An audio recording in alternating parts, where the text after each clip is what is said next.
नमस्कार। आज मैं आपको स्टील कास्टिंग में फीडिंग के बारे में समझाऊंगा।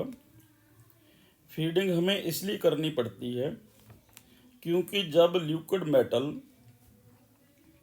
मोल्ड के अंदर जाने के बाद ठंडा होता है तो वह श्रिंक होता है। कूलिंग कास्टिंग एंड से स्टार्ट होती है और अंदर को जाती है।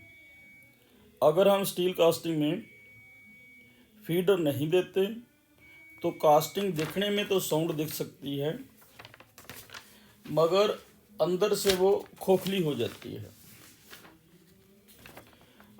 कास्टिंग अंदर से खाली ना हो इसके लिए इसके ऊपर राइज़र रखने की ज़रूरत पड़ती है।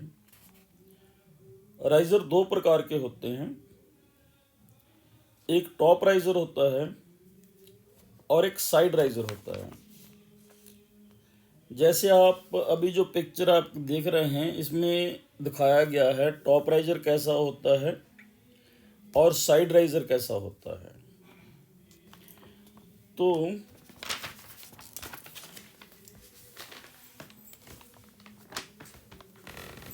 राइज़र की लोकेशन क्या है और राइज़र का साइज़ क्या है, इसके लिए पिक्चर में दिखाई गई टर्म्स के हिसाब से इन तीनों बातों को ध्यान में रखा जाता है। एक तो कास्टिंग की लेंथ क्या है, जैसे आप पिक्चर में देख रहे हैं, और दूसरा कास्टिंग की विड्थ क्या है, तीसरा कास्टिंग की फीडिंग डिस्टेंस क्या है। फीडिंग डिस्टेंस यहाँ दिखाई गई है। तो कास्टिंग की फीडिंग डिस्टेंस के राइज़र कितनी दूरी तक फीड कर सकता है, ठीक है। अगर कास्टिंग का डिज़ाइन ऐसा हो कि उसमें एक से ज़्यादा राइज़र रखने की ज़रूरत है तो राइज़र की फीडिंग डिस्टेंस एक दूसरे की फीडिंग डिस्टेंस को ऐसे क्रॉस करनी चाहिए कि जैसे पिक्चर में दिखाया गया है।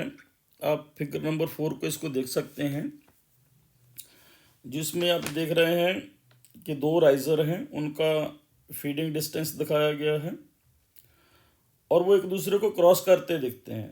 तो इसमें आपको श्रिंकेज आने के कहीं चांस नहीं है।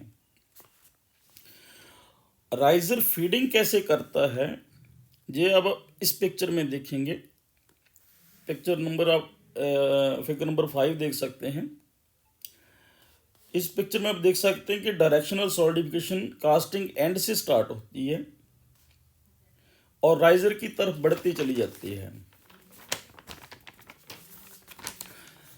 सब के एंड में राइज़र ठंडा होता है तो जो श्रिंकेज फॉर्म होगी वो राइज़र के अंदर फॉर्म होगी।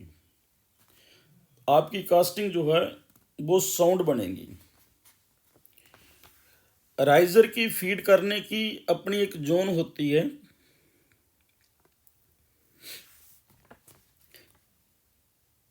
इस फिगर में देख के आप समझ सकते हैं कि अगर कास्टिंग में एंड जोन नहीं बनता तो वो कितनी दूरी तक फीड कर सकता है। ये सेंटर में आपको राइज़र दिखाया गया है और साइडों में राइज़र की दिखाई गई है फीड जोन। जो एंड जोन होती है वो अपने आप साउंड हो जाती है, उसको फीडर की ज़रूरत नहीं होती। जैसे कि आप फिगर नंबर 7 में देखेंगे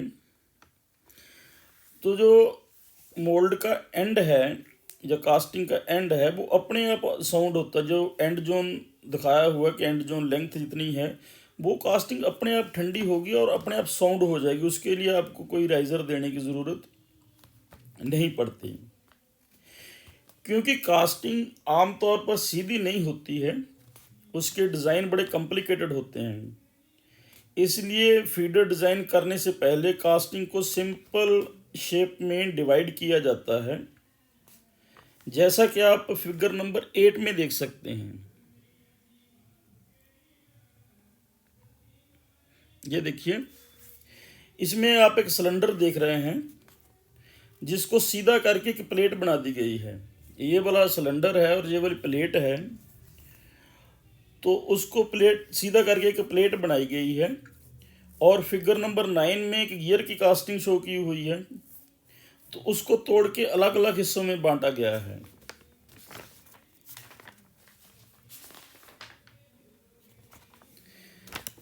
दूसरा, राइजर कितनी दूरी तक फीड कर सकता है, ये आप इस पिक्चर में देख सकते हैं।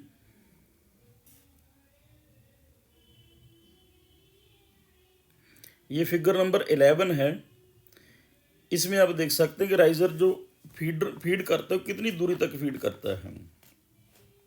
और इसमें आप दोनों देख सकते हैं कि जो एंड जोन होती है, जहाँ कास्टिंग की एंड होती है, उसकी लेंथ अपने आप फीड होती है, वो कितनी दूरी तक होती है, और कास्टिंग की जो राइजर है उसकी फीडिंग जोन कितनी होती है। तो ये जो सब कुछ है ये डिपेंड करता है कास्टिंग की विड्थ और थिकनेस की रेशो पर, जिसको जनरल लैंग्वेज में W/T रेशो बोलते हैं। वो क्या है उसके ऊपर डिपेंड करता है। जैसे आप इस फिगर में देख पा रहे हैं कि जैसे जैसे कास्टिंग की W/T रेशो इधर दी हुई है 1 से 17 तक दी हुई है, तो जैसे जैसे वो बढ़ती जाती है उसका फीडिंग जोन जे शो जो हो रहा है फीडिंग जोन है, ये वाला भी बढ़ता जाता है, और एंड जोन जे है ये भी बढ़ता जाता है। और आप देख रहे हैं कि W/T रेशो जो है अगर एक है तो फीडिंग डिस्टेंस उसकी 1.62 के करीब है यहाँ, और एंड जोन डिस्टेंस 2.05 के करीब है। पर यही डिस्टेंस आपको बढ़ी हुई दिखाई देगी जब W/T रेशो 7 हो जाएगी। 7 है तो इसकी रेशो आगे चली जाएगी, जो डिस्टेंस 3.02 के करीब है, और एंड जोन का डिस्टेंस जो आपको दिखता है वो 4.17 के नज़दीक दिखता है। सो इससे ये पता चलता है कि जैसे जैसे W/T रेशो बढ़ती है तो फीडिंग डिस्टेंस और एंड जोन डिस्टेंस भी बढ़ जाती है। और अगर W/T रेशो 7 से ऊपर है तो जो डिस्टेंस फ्लैट हो जाती है। इससे ये पता चलता है कि अगर W/T रेशो 7 से ऊपर किसी अमाउंट पर भी चली जाए, चाहे 15 हो जाए, 16 हो जाए, 10 हो जाए, तो फीडिंग डिस्टेंस जो है 3.02 से ऊपर नहीं जा सकता, और एंड जोन का इफेक्ट जो है 4.17 से ऊपर किसी हालत में नहीं जा सकता। अब अगर आप रूल नंबर 1 को फॉलो नहीं करते तो आपको फिगर नंबर 12 में दिखाई हुई जो प्रॉब्लम है उसको आप फेस करेंगे। जैसे अगर आप ये देख रहे हैं, इसमें राइजर जोन की लेंथ दे रखी है, एंड जोन की लेंथ दे रखी है, तो एंड जोन जहाँ तक आपको फीड अपने आप करेगा, लेकिन राइजर की एंड जोन जहाँ ख़त्म हो जाती है तो आपको इन दोनों के बीच में श्रिंकेज दिखाई देगी। श्रिंकेज का सामना करना पड़ेगा आपको। और उसके बाद आप फिगर नंबर 14 ले लीजिए।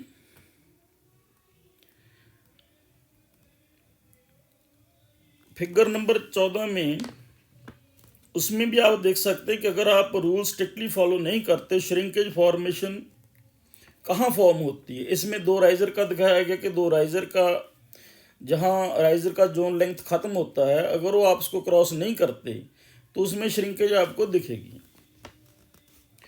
अब बारी आती चिल की। राइजर के बाद चिल का बड़ा रोल होता है। हम देखेंगे कि चिल हम क्यों यूज़ करते हैं। चिल को हम लोग यूज़ करते हैं आर्टिफिशियल एंड इफेक्ट देने के लिए। हमें आप फिगर नंबर 22 में देख सकते हैं, देखिए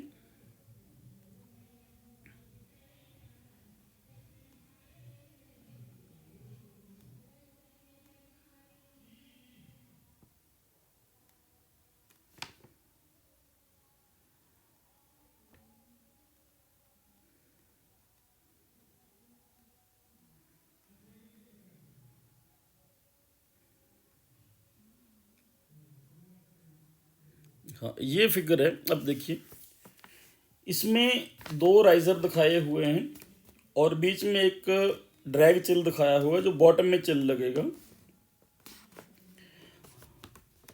क्योंकि दो राइजर के बीच कोई भी एंड इफेक्ट नहीं है तो उसकी फीडिंग डिस्टेंस बहुत कम होगी, तो दूर तक फीड नहीं कर पाएगा।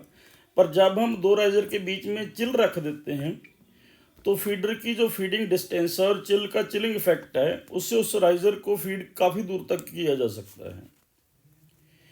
कई बार हमें डायरेक्शनल सॉलिडिफिकेशन को अचीव करने के लिए राइज़र के नीचे हम टेपर देते हैं ताकि श्रिंकेज को पुश करके टॉप की तरफ धकेला जा सके। नहीं तो सही राइज़र होने के बाद भी कास्टिंग में श्रिंकेज हो सकती है। इसका एग्जाम्पल आप जनरली वॉल कास्टिंग में देखते हैं, जिसका फ्लेंज होता है, जिसमें आप देखते हैं कि राइज़र के नीचे हम लोग टेपर बनाते हैं। वो टेपर इसीलिए बनाई जाती है कि जो उसकी सॉलिडिफिकेशन और डायरेक्शनल हो जाए, मतलब नीचे से सॉलिड होना शुरू हो तो ऊपर को जाते जाते राइज़र में जो श्रिंकेज है राइज़र में निकल जाए, तो कास्टिंग में आपको ना दिखे। अगर वो टेपर आप नहीं देते तो आपका फ्लेंज राइज़र सही होने के बावजूद भी वो फीड नहीं करेगा और कास्टिंग में आपको श्रिंकेज मिलेगी। तो ये आपको फिगर नंबर 23 में शो किया हुआ है, ये आप देख सकते हैं। तो जैसे राइज़र है, इसकी फीडिंग दी हुई है, ये नीचे को राइज़र इधर है तो फीडिंग ऐसे है, तो फीडिंग जहाँ से स्टार्ट होगी इधर को ऊपर को निकल जाएगी, ऊपर जाके जो श्रिंकेज आएगी वो राइज़र में आएगी। और फीडिंग डिस्टेंस पर मोल्ड की सैंड का भी इफेक्ट होता है। ये नहीं कि आपने मतलब एक सैंड यूज़ की है फिर उसको दूसरी सैंड अगर चेंज कर ली है तब भी आपका वो मेथड नहीं चलेगा जो उस सैंड में था। आपको टेबल नंबर 1 में दिखाते हैं। ये आपको टेबल नंबर 1 दिखता है, जो इसमें आप देख सकते हैं कि फॉरेन सैंड का जो मल्टीप्लाइंग फैक्टर है वो 1 है, जबकि ग्रीन सैंड का 1.09 है। इसका मतलब यह है कि अगर हम फॉरेन सैंड यूज़ करेंगे तो फीडिंग डिस्टेंस कम होगी, लेकिन ग्रीन सैंड में यही डिस्टेंस बढ़ जाएगी और जिरकन सैंड और क्रोमाइट सैंड में कम हो जाएगी। तो जब भी हमने मेथड करना है तो इन चीज़ों का ध्यान रखना है कि हम सैंड कौन सी यूज़ कर रहे हैं, ग्रीन सैंड यूज़ कर रहे हैं, फॉरेन सैंड यूज़ कर रहे हैं, जिरकन सैंड यूज़ कर रहे हैं या क्रोमाइट सैंड यूज़ कर रहे हैं। अब इसी तरह स्टील की कंपोजिशन का फ़र्क पड़ता है, उसमें भी फीडिंग डिस्टेंस का डिफरेंस आता है। जैसे आप लोग इस चार्ट में देख रहे हैं कि अगर कास्टिंग AISI 1025 है तो फीडिंग डिस्टेंस 1 है, और यही अगर आपका जो कंपोजिशन इसका चेंज हो जाता है, अगर कंपोजिशन AISI 4340 है तो उसमें आप देखते हैं कि फीडिंग डिस्टेंस 0.86 हो जाता है। और इसी तरह लिक्विड मेटल के जो टेम्परेचर होता है उसका भी इसके ऊपर प्रभाव पड़ता है। अगर टेम्परेचर ज़्यादा है तो फीडिंग एरिया लंबा होगा और टेम्परेचर कम है तो फीडिंग एरिया डिस्टेंस जो है कम हो जाएगा। इसी तरह आपको क्वालिटी किस तरह की चाहिए उसका भी फीडिंग डिस्टेंस पर असर पड़ता है। जैसे आपके कास्टिंग को माइक्रोपोरोसिटी के चलते प्रेशर लीकेज से बचाना है तो फीडिंग डिस्टेंस कम करनी पड़ेगी। अगर आप नॉर्मल में डिस्टेंस 1 रख रहे हैं तो प्रेशर टेस्टिंग में लीक से बचाने के लिए डिस्टेंस जो रखना पड़ेगा आपको 0.75 रखना पड़ेगा, जो इसमें दिया भी हुआ है। जब चेक करेंगे तो कास्टिंग साउंडनेस के बारे में बताया हुआ है यहाँ। अब बारी आती है कि राइज़र का साइज़ कैसे रखें। अगर आप टॉप राइज़र रखते हैं तो राइज़र की हाइट और जो उसका डाया है और हाइट है, जो हाइट उसकी है डाये के मिनिमम बराबर होनी चाहिए, उससे नीचे नहीं होनी चाहिए, नहीं तो राइज़र फीड सही ढंग से नहीं करेगा। अगर साइड राइज़र है तो उसकी जो हाइट है वो 1.5 चाहिए जितना डाया है उसकी। पर अगर आप हाइट 1.5 से बढ़ाते हैं तो इसका आपको कोई फ़ायदा नहीं होगा, फीडिंग में कोई जो आपको बेनिफिट नहीं दे सकता, बस आपकी जील्ड कम होगी और उसमें कोई फ़र्क नहीं पड़ेगा। अब आपने क्या करना है, सबसे पहले जो W/T रेशियो इसका निकाल लेना। जो एरिया जब आपने कास्टिंग कोई भी लेनी है तो उसके एरिया, जिस एरिया को अपने फीड करना है, जैसे वॉल के फ्लेंज को फीड करना है तो उसको सीधा कर लेना, उसकी प्लेट बना के उसके ऊपर राइज़र का आप देख लाना कि राइज़र की डिस्टेंस कितनी आती है। फीडिंग डिस्टेंस के हिसाब से कितने राइजर रखने हैं ये भी आपको डिसाइड करना पड़ेगा। फिर कास्टिंग का शेप फैक्टर होता है, ये फार्मूला है SF = L+W/T। इस फार्मूले से आप उसका शेप फैक्टर निकाल सकते हैं कास्टिंग का। और फिर कास्टिंग का आपको वॉल्यूम निकालना पड़ेगा, उसका फार्मूला है वॉल्यूम ऑफ कास्टिंग = L/W/T। ये फार्मूला, इससे आप निकाल सकते हैं कास्टिंग का वॉल्यूम। फिर आप कास्टिंग जो राइजर है उसका वॉल्यूम आपने निकालना है। उसका जो वॉल्यूम है आप फिगर नंबर 26 का यूज करके निकाल सकते हैं। मैं आपको 26 फिगर दिखाता हूं।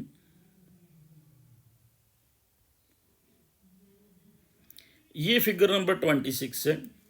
आप इसमें देख सकते हैं नीचे शेप फैक्टर दिया हुआ है SF = L+W/T।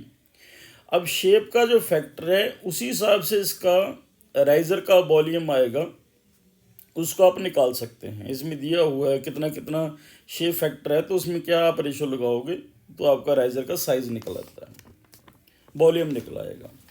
ठीक है जी। फिर आप चेक करेंगे जो कैलकुलेट किया हो राइजर डायामीटर है इनिशियल एस्टीमेट के क्लोज है या नहीं, जो हमने पहले एस्टीमेट किया हुआ है। अगर ये क्लोज नहीं है तो दोबारा स्टेप नंबर 2 पर जाएं और अभी कैलकुलेटेड राइजर डायामीटर को, जो अभी हमने कैलकुलेट डायामीटर है उसको दोबारा रखें उधर। फिर राइजर के एज से फीडिंग डिस्टेंस को देखें कि कितनी दूरी तक फीड कर सकता है। ये देखें कि फीडिंग डिस्टेंस जो सीरियल नंबर 7 में हमने बताया है उसमें फाउंड किए डिस्टेंस से ज़्यादा है या उसके बराबर होना चाहिए। अगर ऐसा है तो आपका राइजर का प्रोसीजर पूरा हो जाता है। अगर नहीं है तो आपके सारे स्टेप दोबारा रिपीट करने पड़ेंगे इसको कैलकुलेट करने के लिए। धन्यवाद।